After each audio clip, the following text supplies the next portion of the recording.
91X.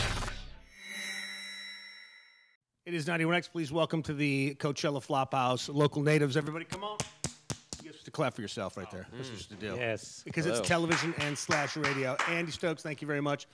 Southern California natives. That's correct. Yes, Both. sir. That's right. Born and raised. That's right. So you know everything about 91X. I do. And Yeah. we know nothing about, well, at this point, we know nothing about you guys, but you grew up listening to what kind of bands? Well, we were from more kind of Orange County area originally. We're actually, very sorry about that. Yeah, but you know, we had Because you could've lived in San Diego. 91X, but that's true. We actually, the guy who's playing bass with us is from San Diego right now. It's really? Yes. Yeah. But- There's a lot of bass players from San Diego that have, the fiddler are bass players from San Diego. Oh, we're friends with those guys. Yeah, well, Yeah. you know, he left Claremont, our Claremont, not the Claremont Inland Empire, Right. and did his thing. So where's your bass player from then? I don't know. You don't want to know.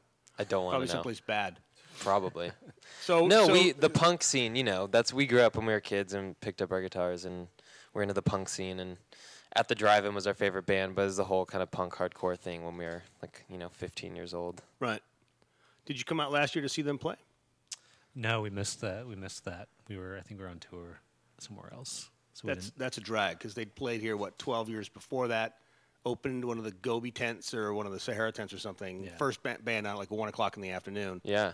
And they come back 12 years later and they're basically headlining the main stage, which is pretty amazing. Yeah. You know, to us. So that's what you grew up on, is At the Drive-In, and Yeah. who Yeah. else?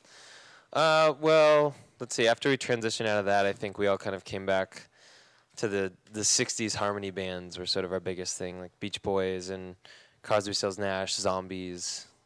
That Right. sort of was That kind of was stuff. the vibe, yeah. That's the main influence that's going on at this point, would you say, compared No, to... no. That's now. It's definitely all over the place, but maybe I don't know what to throw out there. Portishead and Leonard Cohen and. it's a crazy amalgamation of a bunch of different stuff. It's better that way. Yeah, it's definitely better. It's better that way. So you've got an album that's out now, or it's coming out? You had a single that came out first, obviously, because that's what always happens. But what's your release dates? Album is out. It came out end of January. It's called Hummingbird. Yeah, we're really excited about it. We've been spending the past about 2 years working on it, and it's our second album. And yeah, we're really, really happy with it. And why is it named Hummingbird? Oh boy, this is radio answer, right? Okay, it's named No. Hummingbird. It doesn't have to be the radio answer. It can be okay. It can be the internet answer. No, I just mean it's. I don't know how much time I have for that, and now I've eaten up all my time not- talking about how Not to named talk after the about it. guitar. It's not named after a guitar. It's sort of symbolic for us, but basically the album is kind of a more direct and personal record for us. And over the last 2 years, we've had these really incredible moments where we've always wanted to be musicians and in a band, and we got to travel all over the world and just crazy, kind of went way past our wildest dreams even. And at the same time, we had these really difficult periods as well that were just sort of not related to being in a band or touring or anything. Just sometimes life just kind of has difficult times. And so we felt this big expansion, and I think the record's born from that. And Hummingbird is kind of this symbol for us where it kind of represents that duality. It's got both sides, very fragile but also very powerful kind of Interesting. thing. Yeah. And when you watch hummingbirds, they're and then they stop, and then they're just motionless, and then they're going absolutely crazy the next second. And Exactly, yeah. It's kind of like what bands do. You go crazy on stage for a little bit, and then you have to just wait and wait and wait till you do it again. Yeah, yeah. It's a reality of extremes. Amazing. We're going to take a quick break and come back in a few seconds. It's 91X, and I want to get an idea of who you're planning on going to see this weekend if you're sticking around. We'll be right back. You want to save that file, or you just want to roll through? I'll mark it. Take a break if you want. However you want to do it. You good? Okay. All right, it's 91X. Local natives are here.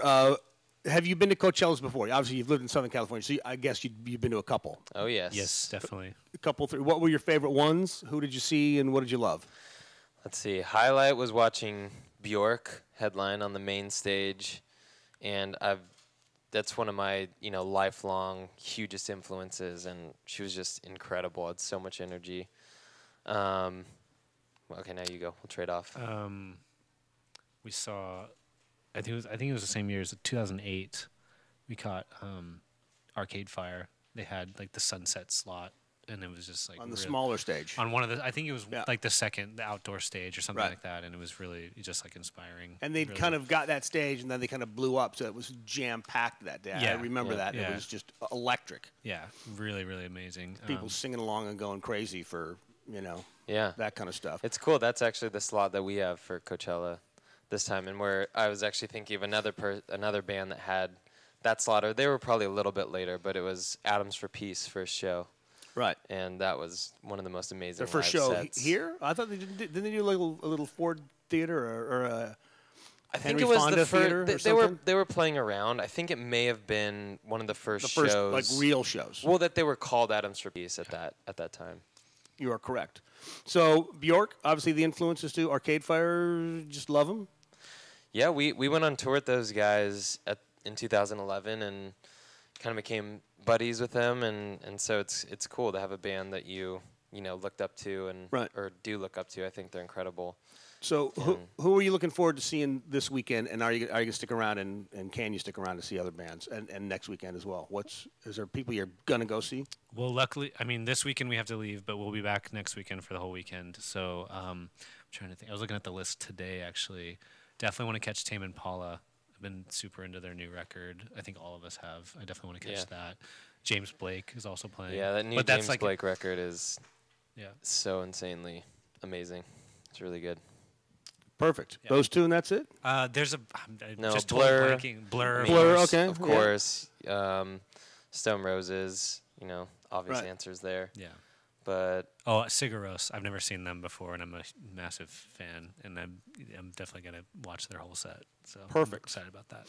Thank you for swinging by.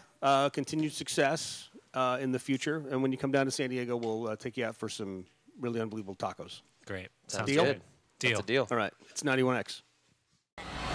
91X.